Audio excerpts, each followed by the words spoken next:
الاحتفالات بقدوم العيد له عادات وتقاليد تبدو من أولويات المواطنين، بيد أن هذه العادات تختلف من مدينة إلى أخرى. هنا على سبيل المثال في محافظة الضالع خاصة يمارس الأهالي عادات قديمة لاستقبال العيد رغم الحرب والحصار التي تعيشها أغلب المناطق. نحن نمارس هذه الفرحة قبل كل عيد، نخلط الرماد مع الديزل، لا تكلف زلط. هذه قديمة من عهد آبائنا وأجدادنا.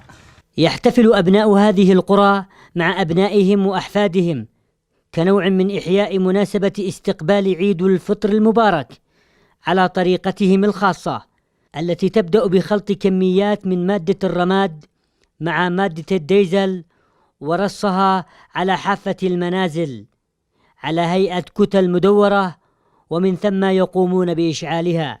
نستقبل العيد في هذه الفرحة كل عيد في كل سنة في هذه الطريقة التقليدية التي يعني مرينا عليها كل السنين. وهذه الطريقة لا تكلف الكثير من المال، وبنفس الوقت تثير الاهتمام لدى الصغار بأضوائها وتزيد الأجواء نورا وحضورا.